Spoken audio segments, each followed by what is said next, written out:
Entonces, Marisa, yo creo que podemos empezar con la exposición de tu parte sobre las redes de Don Martín, un poblano en la arquidiócesis de Yucatán, y ya sabes, puedes tomarte el tiempo que tú consideres conveniente.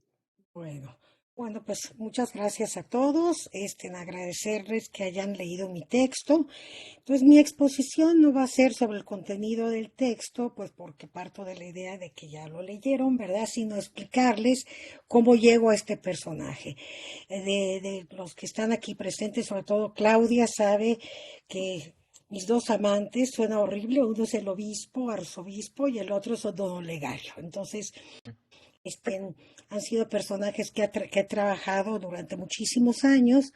Y en el caso de Martín Trischler, yo lo he trabajado por mucho tiempo desde la perspectiva de su exilio. Lo empecé a trabajar, de hecho, este, en, en pandemia salió un libro, y aprovecho y se los enseño, que se llama Los Mensajeros de Job, otra cara de la revolución en Yucatán, que es precisamente sobre este personaje, al cual originalmente yo lo que quería hacer era una biografía política. Sin embargo, cuando entré finalmente, después de mendigar en la arquidiócesis de Yucatán, pude acceder a su archivo, un archivo maravilloso, muy grande.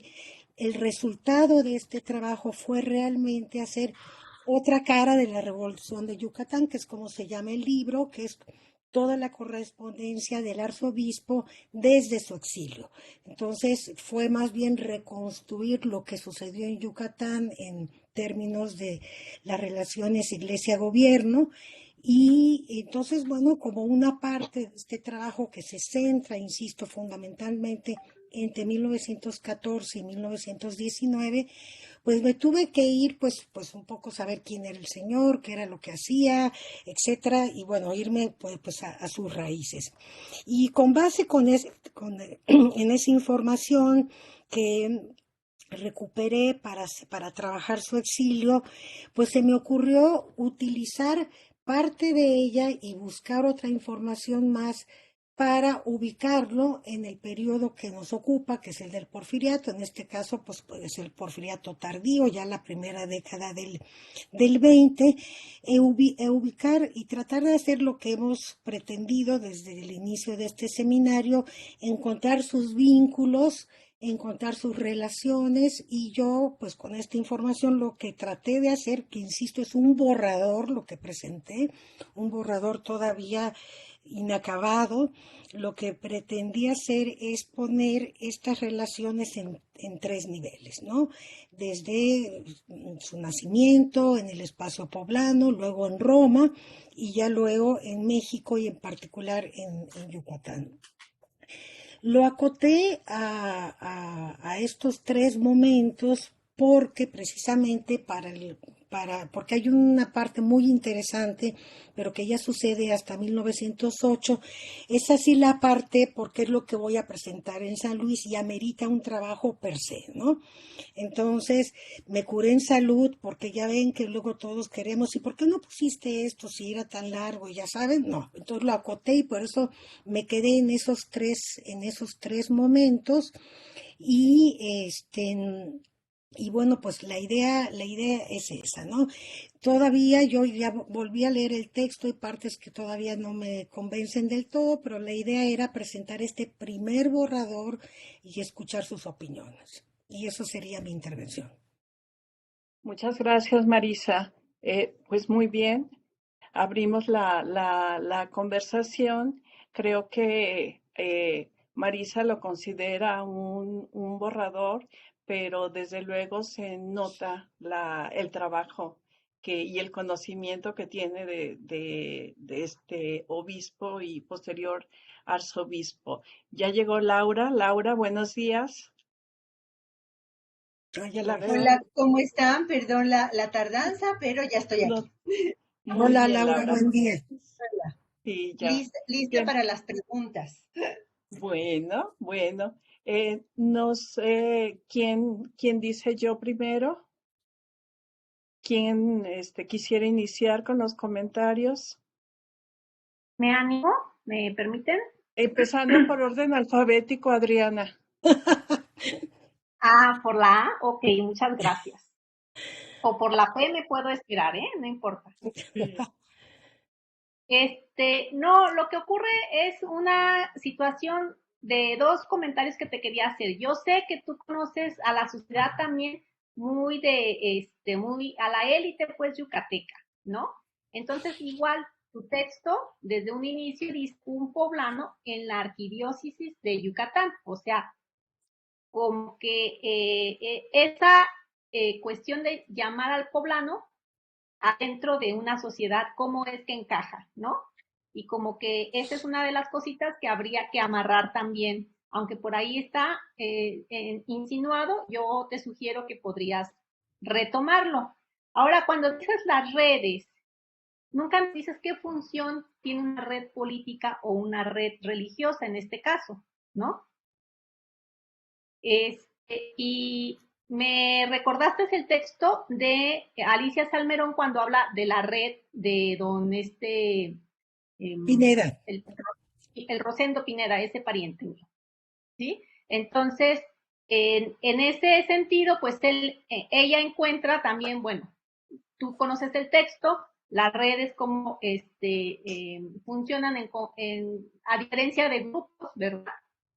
Como categoría, encontramos la red política y la red, en este caso también red religiosa y la red social, ¿no? Entonces, si nos hablas de redes, ¿cómo la conceptualización de redes tuya, que nos presenta esta visión histórica, es lo que creo que te podría ayudar.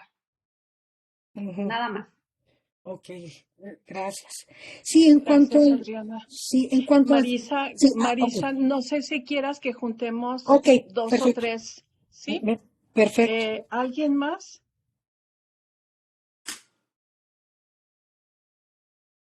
¿Yo? Siguiendo el orden alfabético, Eduardo o Claudia. Claudia iría Claudia. primero. Sí, bueno, bueno, me dio mucho gusto leer tu trabajo, Marisa. Yo ya leí los mensajeros de Job. Entonces, bueno, ya tengo antecedentes de este trabajo. Y bueno, todo lo que has hecho de Thriller, entonces, bueno, me gustó mucho este trabajo.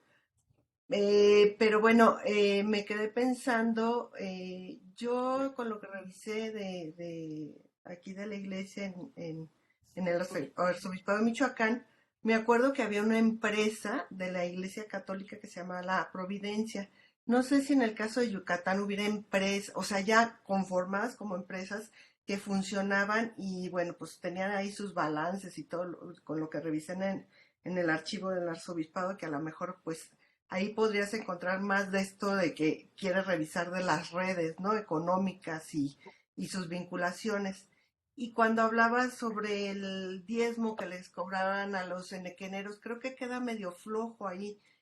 No sé si realmente les funcionaba, cuánto recopilaron a través de ese sistema. Entonces, a lo mejor por ahí puedes ver, pues, con quiénes realmente sí tenían mucho contacto, con cuáles enequeneros y con cuáles no, ¿no? Y yo creo que por ahí daría más paso a esto que estás buscando en las redes, ¿no? Y bueno, pues, Muy bien, creo Claudia, que... gracias. Ujú. ¿Alguien más? Yo, doctora. Está muy bien, Claudia. Ujú. Bueno, igual, solamente yo tengo dos preguntas, doctora Marisa. En el mismo sentido que comentó Adriana, igual, a mí me quedó mucho la imagen de la familia de este señor al que no profundiza mucho en esta parte, pero me parece que sería muy rico tener pues ese antecedente, porque según lo que leímos, parece ser que las redes familiares van a pervivir a lo largo de todo el trabajo de este señor en todas las actividades que hicieron. Y otra pregunta, que ya más bien es así como aquí un dato, el Colegio Pio Latino, no sé si igual, tiene más datos, o bueno, a mí me gusta, en lo personal me gustaría tener como más información sobre este colegio, que me parece que sí también es uno de los espacios muy importantes para su personaje. Y sería todo, gracias. Muy bien, gracias a ti, Claudia. ¿Alguien más? Y después damos paso para las Yo, respuestas. Kate. bueno,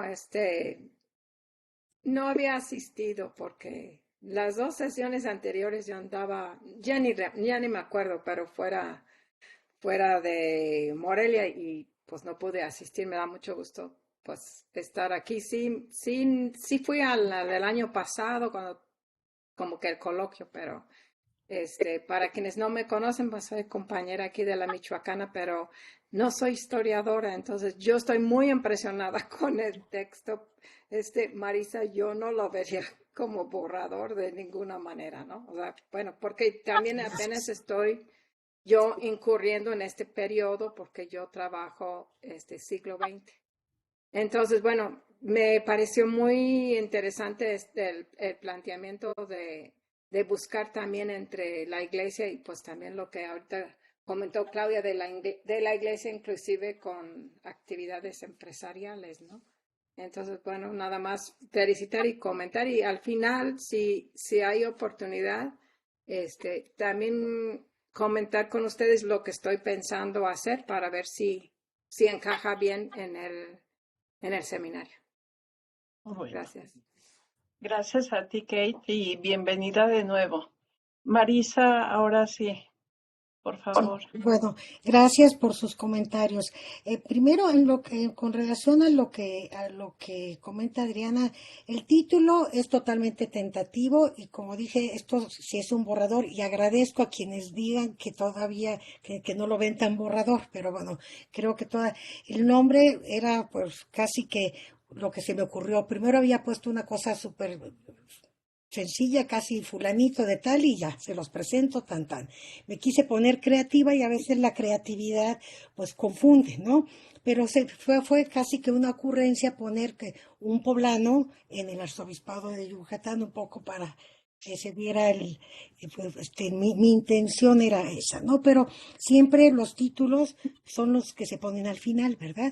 Entonces, y bueno, y con relación al tema de las categorías de las redes, yo recuerdo que desde el año pasado, cuando el libro que creo que ya está en proceso editorial, según nos comunicaron, no.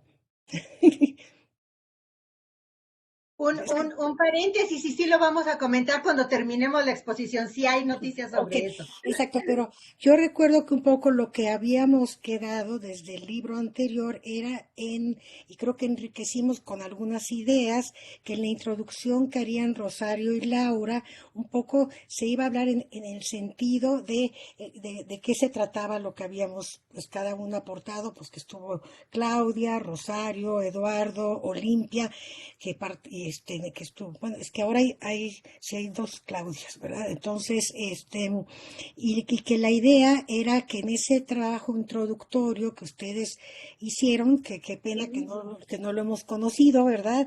Se hablaría que la intención de ese libro era precisamente hablar de la temática en general, porque como tenemos muy poco espacio para los textos, si cada quien volvía a lo mismo, pues de por sí andábamos como en el mercado el año pasado y que unas hojitas más, que sí, un poquito más porque no nos daba el tiempo, ¿no? Entonces, con base en el libro que hicimos el año pasado, yo partí de esa misma idea de que en el estudio introductorio que también harán Laura y Rosario, se retomaría esta parte, ¿no? Y ya las coordinadoras dirán, pero esa sería mi respuesta de no meterme a esta parte, pues porque ya de por sí en el borrador voy en 22 y luego el máximo son 25, con todo y bibliografía, pues ya lo que no me queda mucho es espacio, ¿no?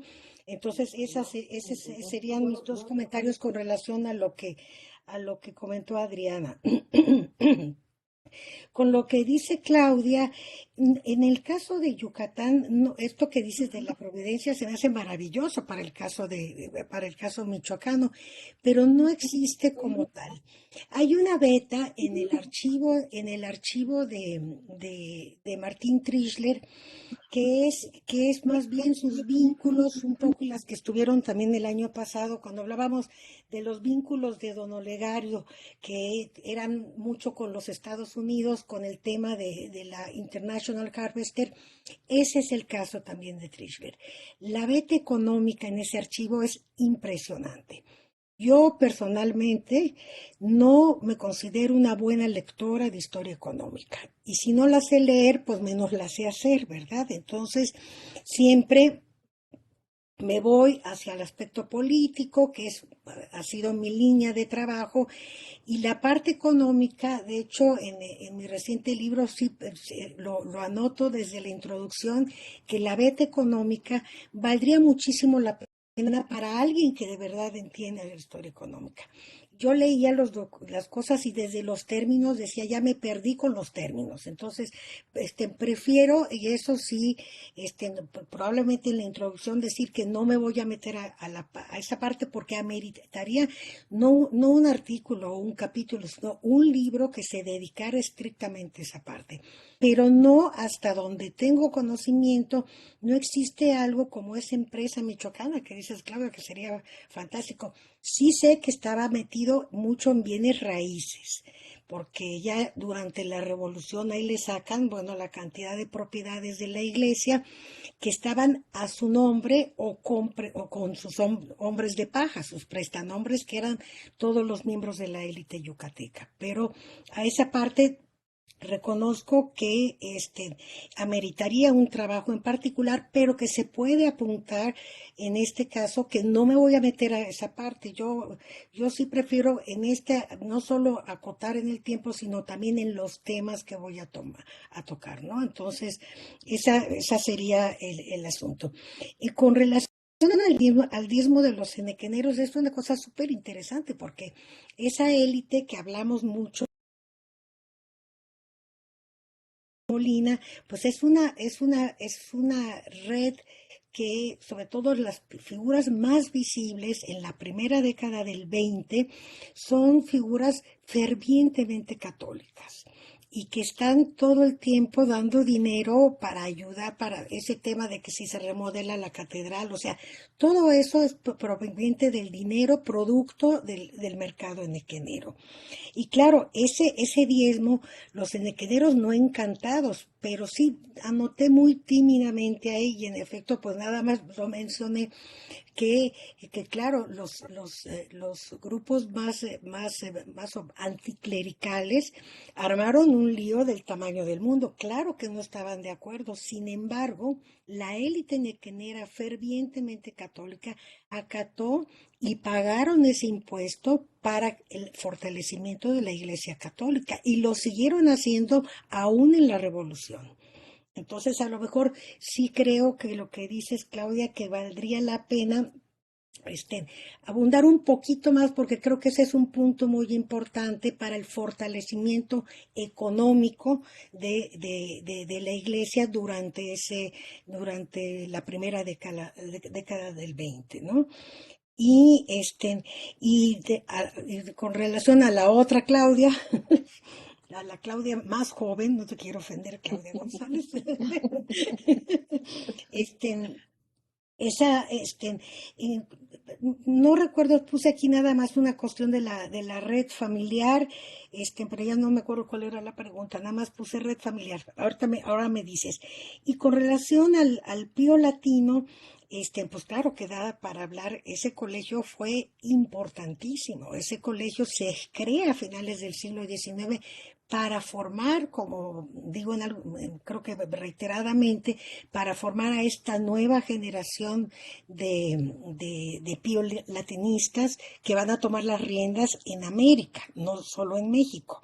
Y claro, también ameritaría, yo pongo ahí citas de libros porque sí hay trabajos sobre los pío latinistas, sobre todo porque esta es la etapa inicial de la llegada de estos cuerpos, de estos cuadros formados en Roma, y que luego ya en la segunda década del 20 hay de hecho un trabajo muy bonito de Gabriela Aguirre que se llama algo así como que, ya no me acuerdo el título, pero de lo que trata es de cómo se revierte la composición del episcopado. Pasan en las viejas guardias formadas en México, los viejitos, pues unos se van muriendo y se van sustituyendo por estos grupos jóvenes. Se llama el asalto de los piolatinistas en el episcopado mexicano, que ya para la segunda década, ya la revolucionaria, prácticamente quedan tres viejitos formados en México y todos los demás corresponden a esta formación en Roma. Trataré, no tengo mucho espacio ya pero claro que hablar de este colegio, en eso radica la importancia también del personaje, como también lo sería posteriormente el arzobispo de México en el 8, ¿no? Que Morey del Río, que también era un pío latinista, y como otros más, ¿no? Y pues la beta empresarial, pues en efecto sería maravillosa verla, ¿verdad? Pero trataré, pues, lo que pasa es que si lo digo tímidamente me van a decir, no, pues es que lo dijiste muy tímido. Si me dan 40 cuartillas, con mucho gusto le entro, ¿verdad? Entonces, bueno, estos serían mis primeros comentarios, y si alguien no está de acuerdo, me lo pueden decir, porque todo esto me sirve para retrabajar el texto, ¿no? Bueno, Claudia, la pregunta sobre la cuestión de las redes familiares Exacto, perdón, cierto. Ok. Sí, mi pregunta era en el sentido de que, por lo que nos deja entrever en el texto, o al menos lo que yo percibí, es que se trata de una familia en una excelente posición económica. Y me parece que igual a lo largo del texto usted va dejando así como estas semillitas de decir que, bueno, esas redes familiares fueron fundamentales para todos los objetivos que este señor se trazó en Yucatán. Entonces esa era mi pregunta, si usted pensaba como profundizar o ampliar en el texto el papel de la familia. No, fíjate que prácticamente casi todo lo que plasmé de manera muy sintética, no existen más allá información. Existen trabajos, yo creo que sobre el caso de Martín, ¿qué tal, qué igualada de don Martín? En el caso de don Martín, yo creo que prácticamente casi soy la única que lo ha trabajado. Sin embargo, su hermano Guillermo, que también llegó a ser arzobispo de Linares, se ha trabajado mucho más, inclusive ahora está en proceso de canonización por por el gobierno de Nuevo León. Sin embargo, la información familiar es como casi que se repite, es totalmente, recuperé prácticamente todo lo que había, porque el padre, que era alemán, pues hablan un poco del padre cuando vivía en Alemania, quiénes eran la familia en Alemania, papá, pero no, yo no me metí a esta parte. Sin embargo, sí llama la atención que por el lado de la madre, la señora Córdoba, no existe no existe mucha información. Probablemente ahí habría que ir a trabajar, yo creo, a los archivos de Puebla, un poco para saber esta beta, porque la parte del cobijo eclesiástico viene por el lado de la madre, en efecto. Pero no hay mucha información, prácticamente lo que existe en las historias de la iglesia en Yucatán, que se concentran mucho en Martín, porque pues fue 42 años, fue desde 1900 hasta que se murió en el 42, ha sido el más longevo, pues siempre lo han trabajado en distintos momentos, pero es curioso que por el lado de la madre haya tan poca información, cuando esos vínculos realmente no vienen por el lado de su padre alemán, sino que vienen por el lado de la madre de Puebla. Entonces, pues, a lo mejor en un trabajo de ir a Puebla y buscar, pues, en los archivos parroquiales, en los archivos, y ver también de qué tanto, o sea, sí se intuye que es una familia de clase bastante acomodada, pero nunca se hablan de la danza de los muchos dineros, ¿no?